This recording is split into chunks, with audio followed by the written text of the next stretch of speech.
Biz қазіргі кезде не істеп жатырмыз және келесі жылдары не істеп жатқанымыз алдымыздағы бірнеше мың жылдарға қатты әсер етеді.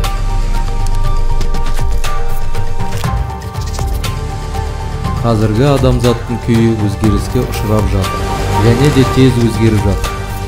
Бұл планетада ештеңе де тұрақты болып қалмайды. Барлығы өзгереді. Жеріміз де үнемі өзгеріп жатады. Заттар тұрақты емес.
Күн сыртқы қабаттарын өртеп болған соң, ол жай ғана жоғалып кетпеді.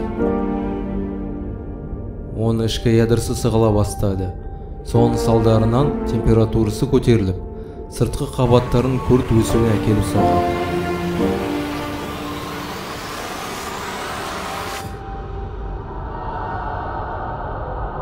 Күн енді өлді.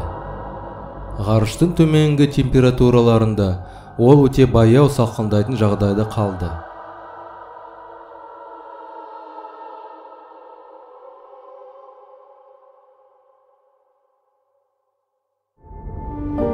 Күннің тағдыры басқа жұлдыздар тағдырларынан айырмашылығы жоқ. Бір күн олардың барлығы өмірлерін тоқтатады. Және ғарыш мәңгілік қараңғылыққа батады. Барлық жұлдыздар ішкі жанармайын жағып жібереді. Ғарыштың температурасы төмендейді. Жұлдыздар бірте-бірте қараңғылық аспанда көше бастайды. Енді әрі ешбір жаңа жұлдыз пайда болмайды. Ғарыштың соңы үлкен жарылыспен емес, тыныштықта аяқталады. Және де от жалынында емес, мұз болып қатады.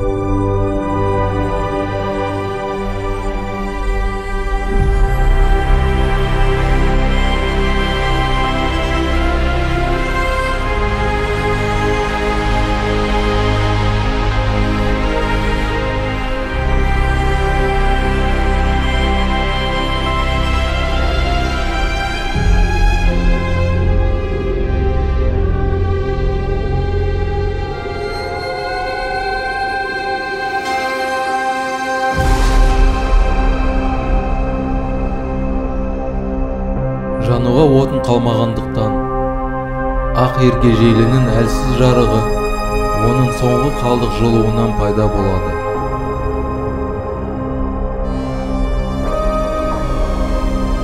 Оған қазір тұрған жердің орнынан қарасақ, ол тек ашық түнде толған айдай жарық шығарады.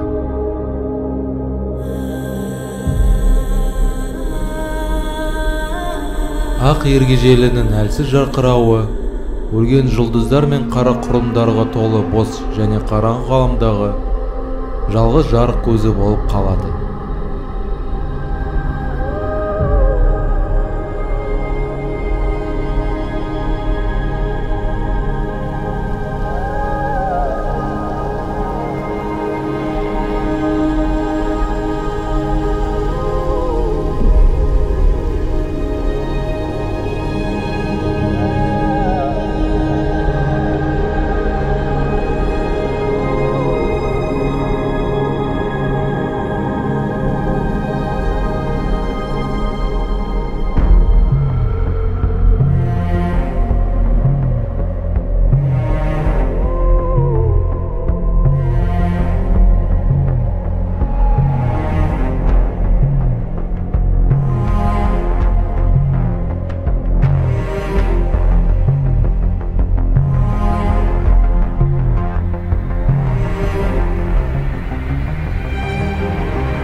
Қара ергежейлілер сол жұлдыздардың соңғы тағдыры болып қалады.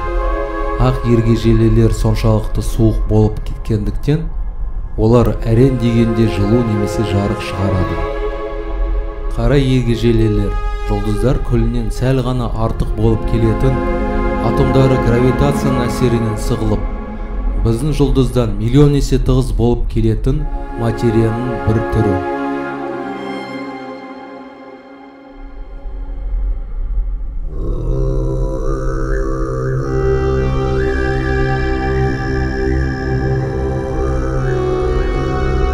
Жұлдыздар осы күйге жету үшін соншалықты көп уақыт қажет ететіндігінен, біз қазіргі кезде ғаламда қара ергежейлілер әзірше жоқ деп есептейміз.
Егер бізге белгілі өмір формасы жоғалып кетсе, мүмкін болашақта ғарыштың бір шетінде белгісіз бір ауытқу орын алып, жаңа интеллектуалды тіршілікке аз уақытқа өмір сүруге мүмкіншілік береді.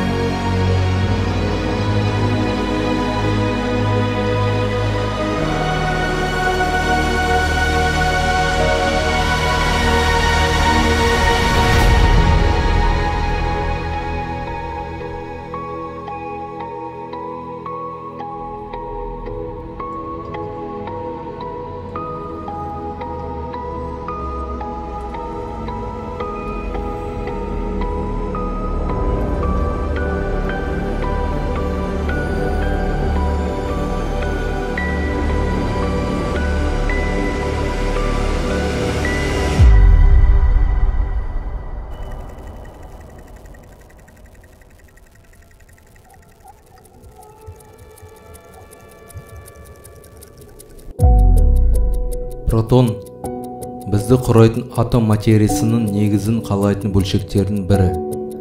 Өздігінен ыдырап, жойылып кетуі мүмкін. Қара құрдымның ішіне түсіп кетпеген материал ақырында протондардың ыдырауынан жоғалып кетеді.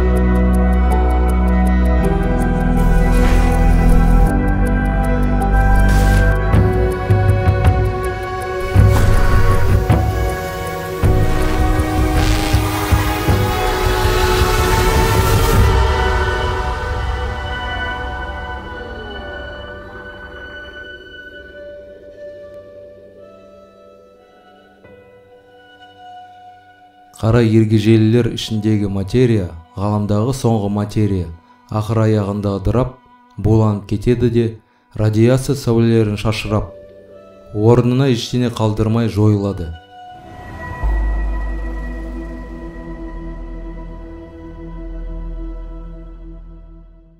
Қара ергежейлілер жоғалғаннан кейін, ғаламда ең болмағанда жалғыз бір атом қалмай қалады. Бұның бәрі кезінде бай ғарышты жарық бөлшектері мен қара құрдымдармен қалдырады.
Уақыт жас ғаламда өмірдің пайда болуына жарқын мүмкіндік береді. Бірақ бұл уақыт панасы көпке дейін ашық болып қала бермейді.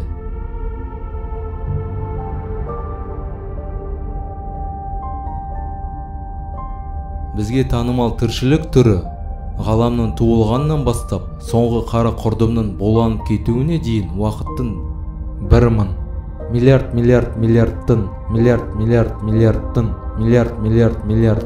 1% ғана құрайды.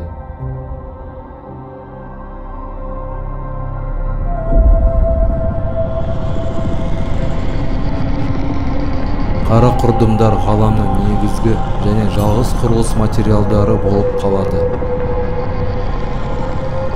Галактика негізінен айналасында кішігірім қара құрдымдар айналатын ортадағы супермассивті құрдымнан тұратын болады. Қара құрдымдардан толып тұрған галактикалар әрі қарай дами береді. Кішігірім қара құрдымдар бір-бірін жұтып, ортадағы супермассивті қара құрдымға құлап ұлғая береді. Осы күйде ғалам бәрібір қызықты және динамикалық орын болып қала береді.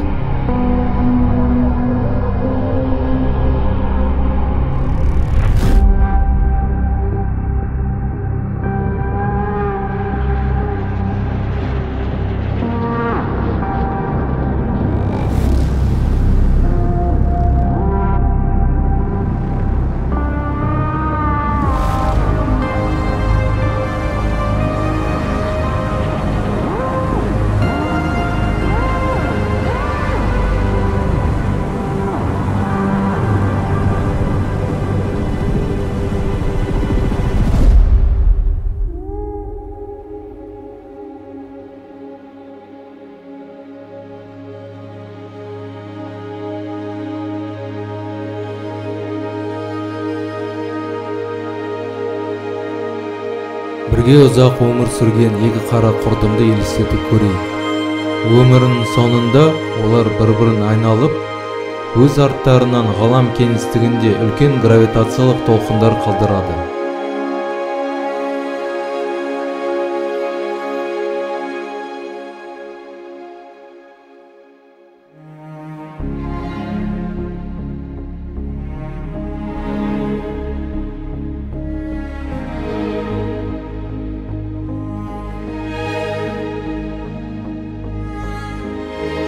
Кеңістік созылып, сығылып, дыбысқа ұқсайтын жарық жылдамдығымен шығатын толқындар таратады.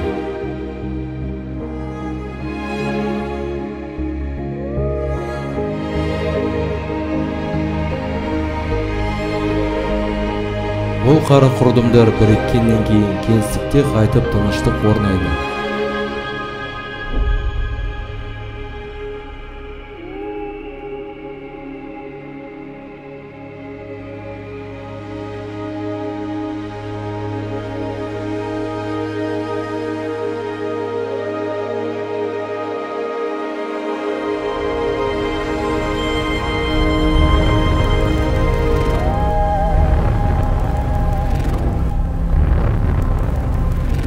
Кішігірім қара құрдымның өте ауыр қара құрдымға түсіп жатқанын елестетіп көрейік.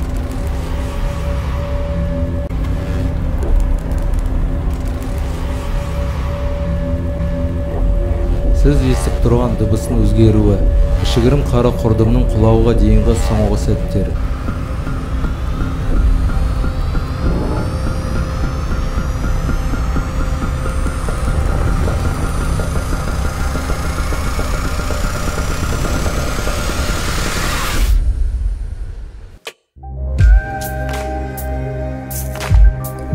Ғалымдар қара құрдымдар өлімсіз деп ойлаған, бірақ та олар да бір күні өледі.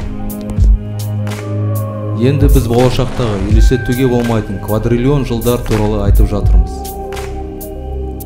Уақыт үшін қара құрдымдар да булануын бастайды.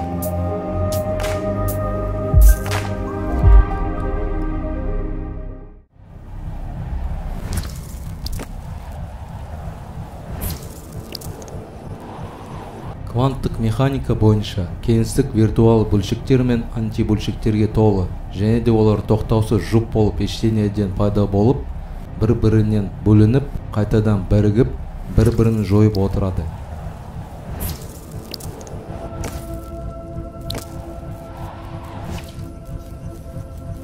Қара құрдымның қасында пайда болған виртуалды жұп бөлшектердің бір мүшесі қара құрдымға түсіп кетуі мүмкін, ал екіншісі жұпсыз қалып өзін жоя алмайды. Қалып қойған жұпсыз бөлшек қара құрдым туғызған радиация сияқты ғаламға шашырайды.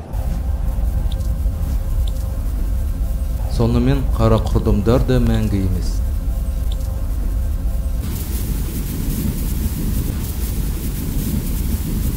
Олар уақыт өте келе боланың жылдамдығын өсіріп, үлкен жарылыс кезінде жоғалып кетеді.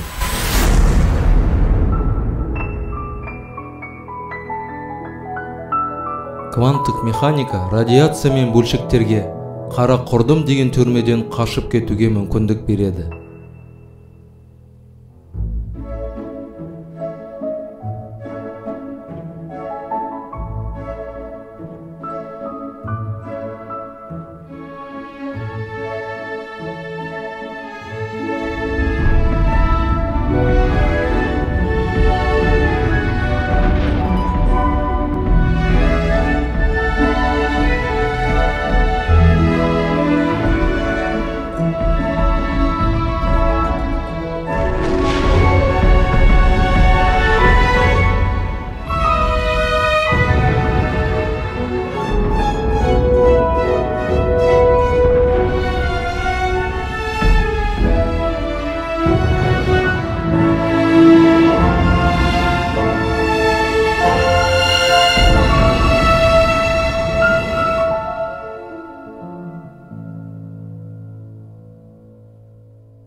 Ақындардың әлем соңын отта ма әлде суықта кездестіреді деген басты сұрағына біз енді жауабымызды бере аламыз.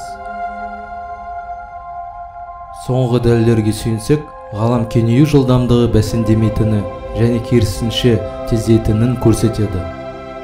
Ғалам біздің ойымызша триллиондаған жылдардан кейін салқындап өледі.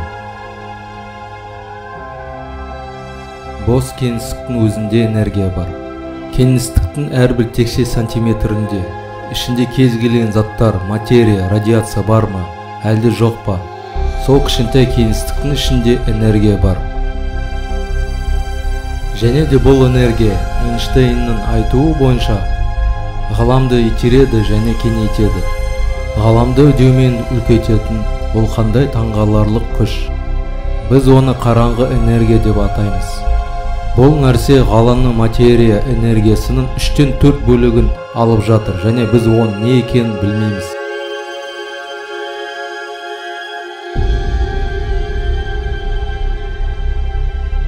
Ғалам кеңейген сайын қараңғы энергия әлсіремейді және де ғаламның болашағына қатты әсер етеді.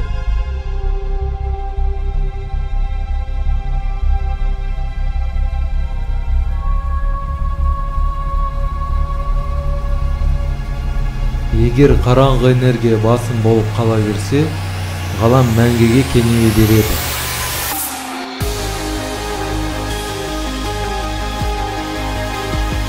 Уақыт өте келе кеңею жылдамдығы өсе береді де, ғаламды шексіздікке созып жібереді.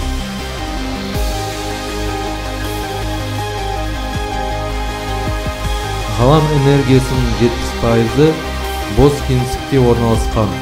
Және де біз неге екенін білмейміз. Бірақ біз не болатынын білеміз. Егер бұл энергия қала берсе, ғалам суық, қараңғы және бос орынға айналады.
болжам боюнча башка галамдар әлде кайда салкын және бос болуп келеді.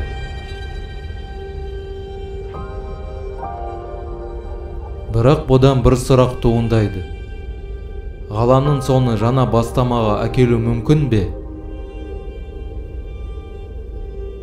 Кейбір гипотезалар боюнча биздин галамдын сону жана галамдын туулууна әкелүүі мүмкүн.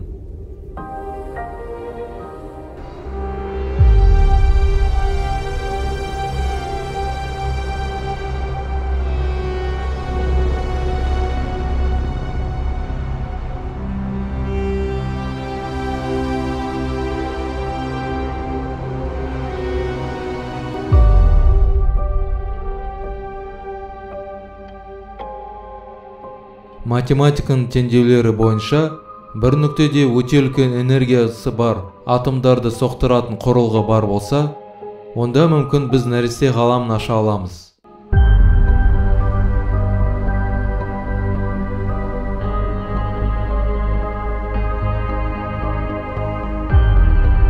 Мүмкін жаңа ғаламға қашып кету сақтанып қалудың жалғыз жолы. Бұл болжамнан өте қызықты сұрақ туындайды. Әрине, бұл жай ғана идея. Мүмкін кез келген интеллектуалды өмірі бар ғаламдар жаңа көптеген нәресте ғаламдарды тудырады.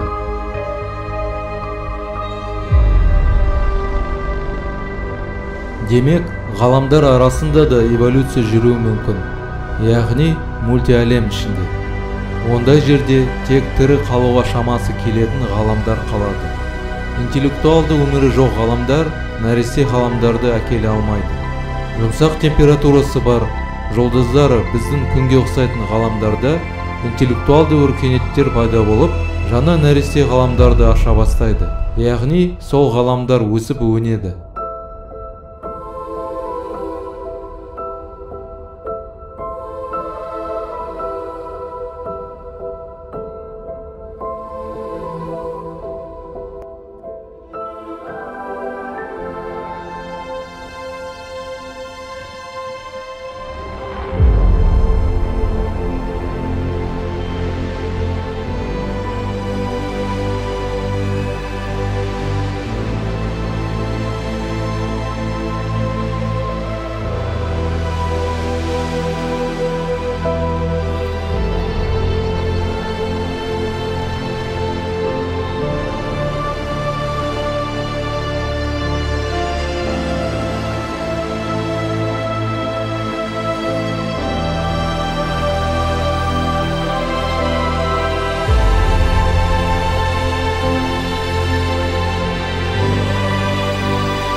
Соңғы қара құрдым өлгеннен кейін, ғаламда тек температурасы абсолют нөлге дейін ұмтылған фотондар теңізі қалады.